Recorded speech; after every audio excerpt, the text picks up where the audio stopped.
Olá, sou o Dr. Michael Russo. Um médico renomado agora acusado de um crime repugnante. O acusador, um paciente do sexo masculino com deficiência. Vou explicar os detalhes e o que o médico está dizendo sobre as acusações. Eu sou Anjanette Levy e este é o Crime Bit.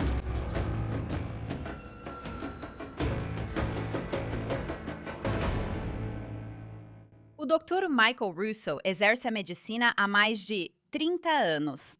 Sua especialidade é urologia. Então, não seria incomum ele estar perto de homens que possam estar despidos da cintura para baixo. Homens que confiaram nele, homens que o procuraram em busca de ajuda. E os promotores dizem que um dos homens, um paciente, tinha deficiência de desenvolvimento. Parece que a grande maioria dos pacientes do Dr. Russo eram homens. Este caso nos leva ao condado de Claremont, em Ohio, a leste de Cincinnati. É lá que o Dr. Michael Russo era um médico renomado do Urology Group, uma grande clínica que oferece vários serviços para pessoas com problemas nos rins, bexiga ou trato urinário. Os médicos oferecem tratamento para a saúde sexual. O Urology Group homenageou o Dr. Russo em sua página no Facebook, como já fez com outros médicos. Mas, em 20 de abril de 2026, a polícia e os promotores dizem que o Dr. Russo se aproveitou de um paciente em seu consultório e disse ao homem, basicamente, para manter isso em segredo. O Dr. Russo foi obrigado a trocar o jaleco branco pelo uniforme de presidiário, depois que a polícia disse que ele estuprou o homem durante uma consulta médica.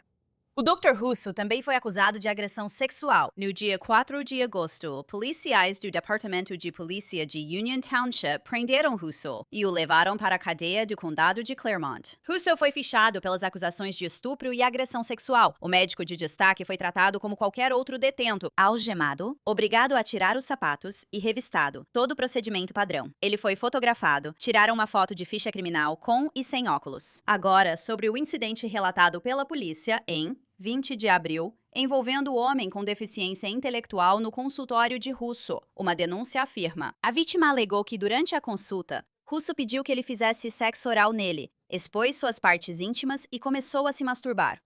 O Conselho Médico de Ohio foi notificado sobre essa denúncia e também abriu uma investigação.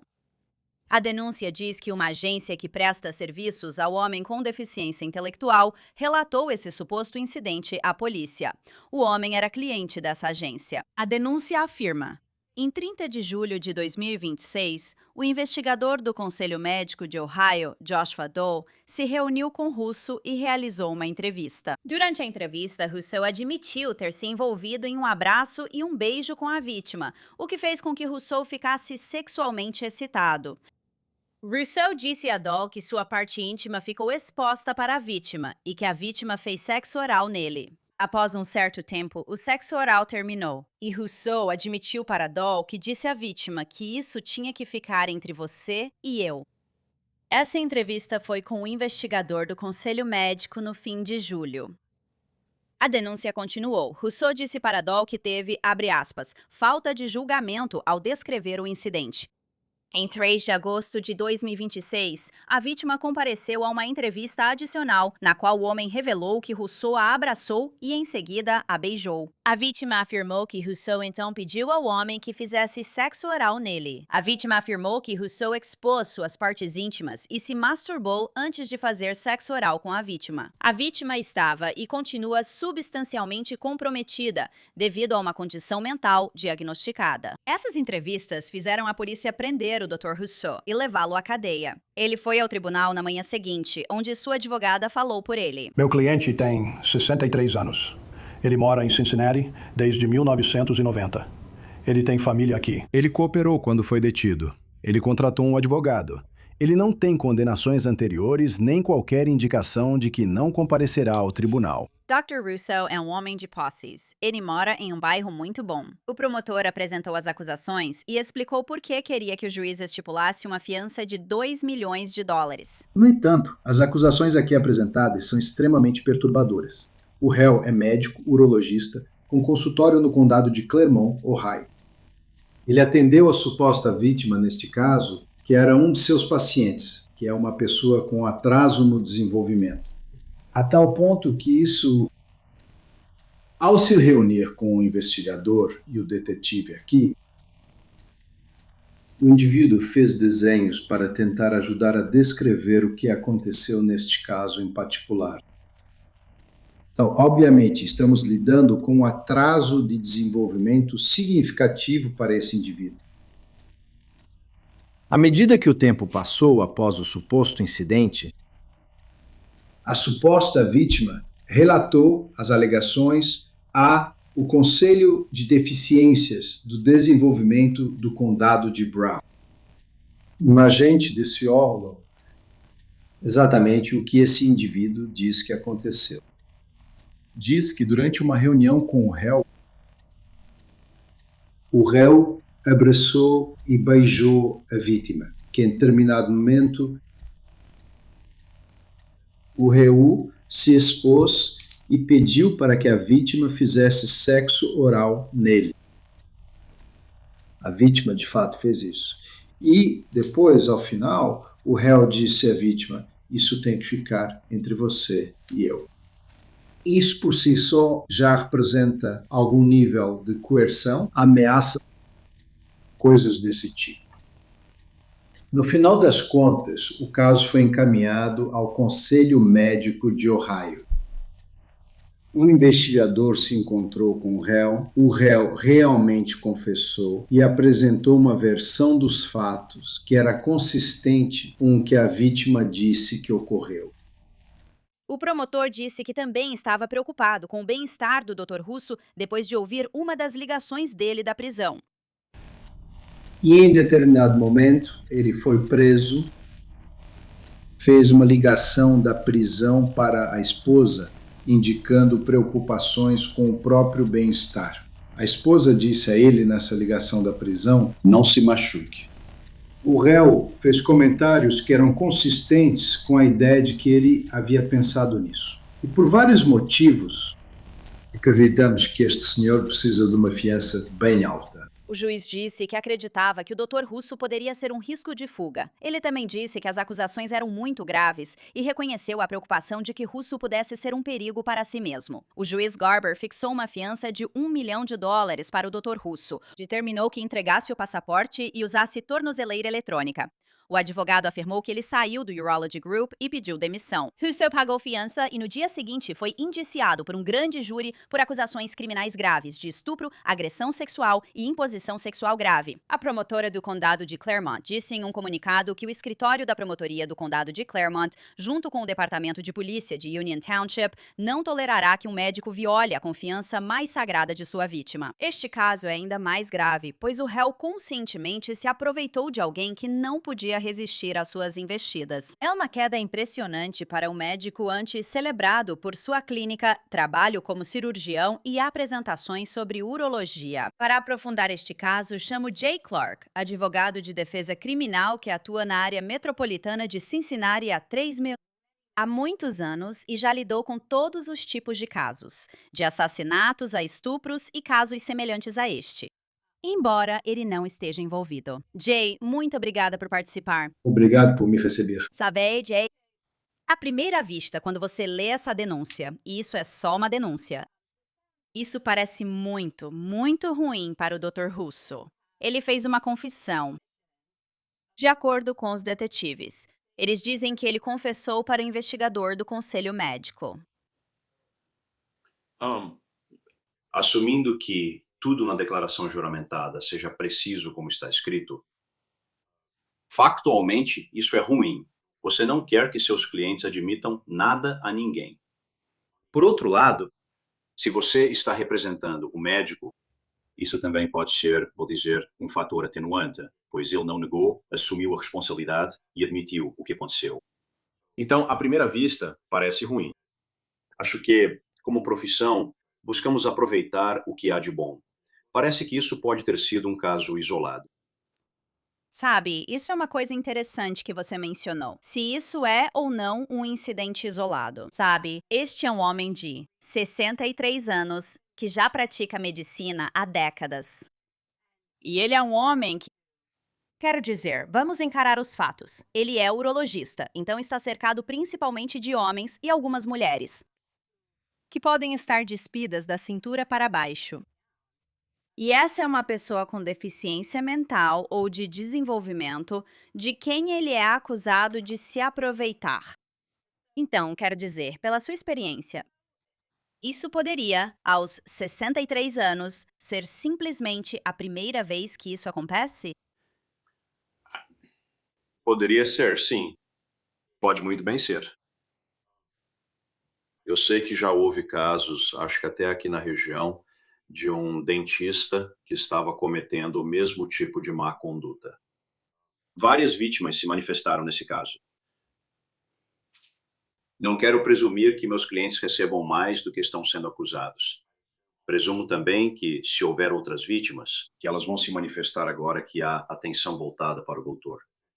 E ele foi acusado publicamente. Não sei, mas não gostaria de presumir que existam outras. Mas é bem possível que haja. Sim, e é isso que parece que eles acreditam que pode haver. Sabe, a promotora basicamente disse: Sabe, as vítimas devem procurar o departamento de polícia. Eles não estão dizendo que de fato há outras vítimas, mas se houver, devem ligar para a polícia. E nós não queremos nos precipitar quanto a isso. Há algumas coisas curiosas nessa denúncia que realmente fazem você pensar: o quê? Tipo, o quê? Digo, porque a linha do tempo aqui está apresentada de forma bem clara. Quero dizer, 20 de abril. Esse paciente tem a consulta com o Dr. Russo. Essa é a alegação. E ele tem a consulta. E então esse abuso sexual, a suposta agressão sexual e o estupro ocorrem no consultório. Os detalhes apresentados são bem explícitos. E em 24 de abril, isso é relatado à polícia pelo condado de Brown. Você sabe, Conselho de, você sabe? Deficiências do desenvolvimento. Agência que ajuda pessoas com deficiências mentais. Certo. Então, parece haver um grande atraso. E a gente fica tipo, o que estava acontecendo ali? Havia uma investigação conduzida pelo Departamento de Polícia de Union Township. E então avançamos para 30 de julho. E a investigadora do conselho médico vai e entrevista o médico.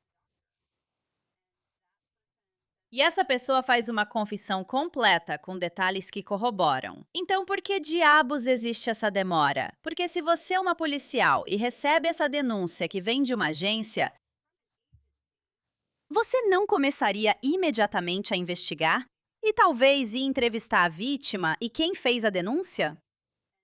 Ir Seria bom entrevistar pensar que o sim. doutor. Se eu fizer as contas, de abril para maio, de maio para junho, de junho para julho, quase 90 dias de atraso. E o que eu acho interessante, acho que podemos assumir que eles nem sequer tentaram entrar em contato com o Dr. Russo, isto é, o departamento de polícia. Se tivessem feito isso, duvido que ele ficaria sem representação. Assim, ao ser entrevistado pelo conselho médico, teria dado uma declaração completa. Em outras palavras, se eles tivessem ido tentar contatá-lo em 25 ou 26 de abril, seja lá quando for, isso poderia ter sido resolvido há 90 dias, em termos de apresentar acusações e obter essa admissão. Então, isso não é apenas, obviamente, o relatório do incidente, mas há uma lacuna de tempo que me parece quase irracional, dado o teor das acusações. Quero saber o que os detetives faziam entre 24 de abril e, se não me engano, 30 de julho, quando os investigadores do Conselho Médico se reuniram com o doutor. Esse é um intervalo de tempo enorme em que algo deveria estar acontecendo. Certo, porque parece que o doutor não estava com o radar ligado de jeito nenhum. De jeito nenhum. Certo, ele ainda está atendendo. Até alguns dias atrás, a foto dele ainda estava no site do Urology Group. Vídeos dele ainda estavam no canal deles no YouTube. Fotos dele no Facebook elogiando-o como um ótimo médico. Então, se eles tivessem qualquer suspeita de que havia uma acusação, tudo isso teria sido removido semanas atrás. E eu acho que você disse antes que o radar dele não estava ligado. Ninguém tinha entrado em contato com ele. O nada do que você acabou de destacar, eu acho, teria estado disponível. E eu acho que, dada a natureza da ocupação dele, como você apontou, isso faz com que a rapidez seja um pouco mais importante, o tempo se torna um pouco mais crítico quando você recebe uma denúncia como essa. Não é um caso isolado, não é só um maluco no parque.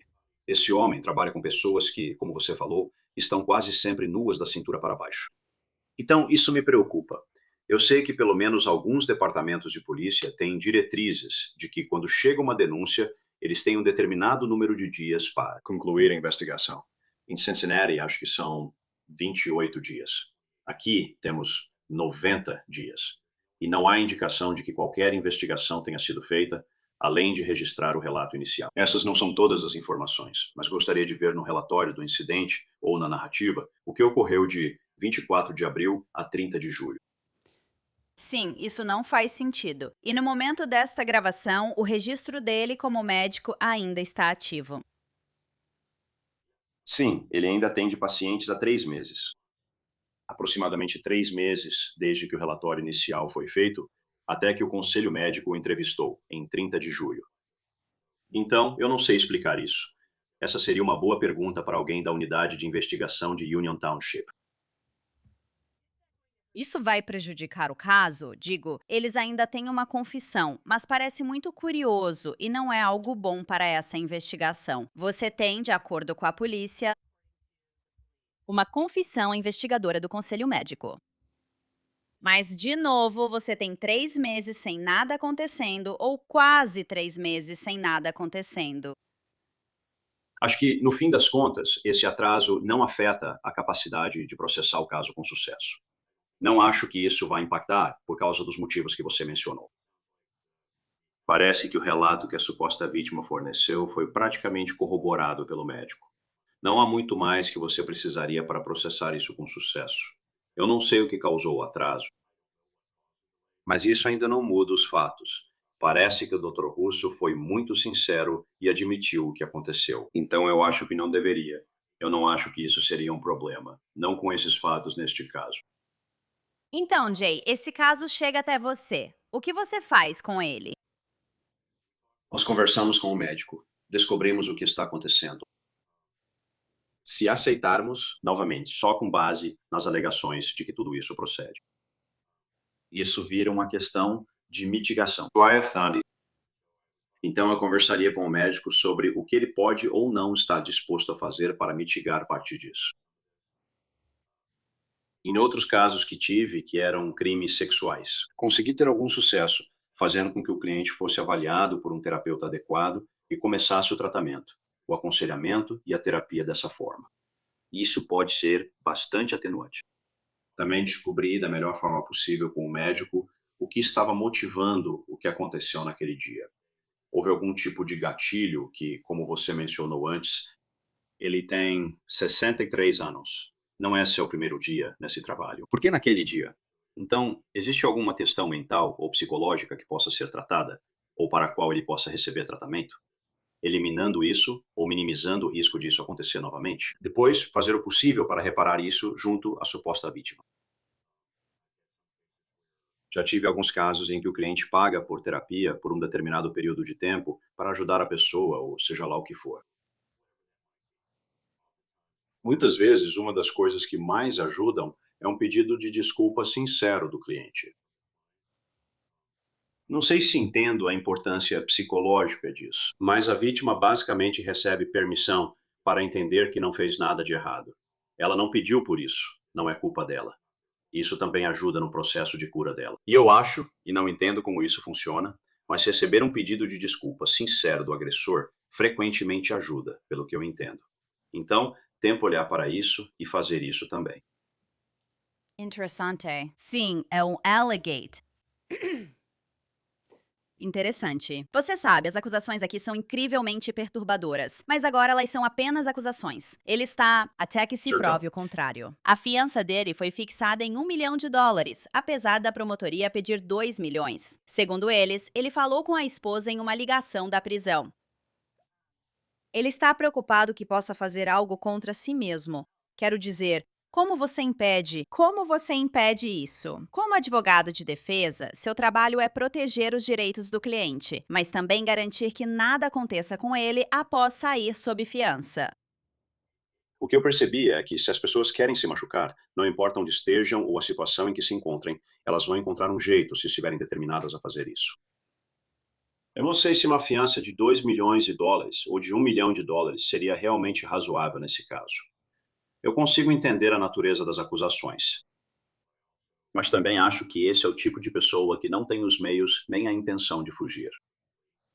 Ele certamente poderia ter feito isso entre 30 de julho e o momento das acusações.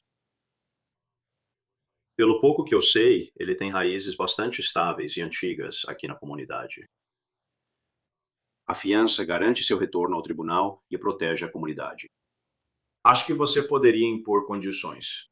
Ficar em casa, em seu próprio ambiente, pode ser psicologicamente menos estressante do que numa cela de prisão.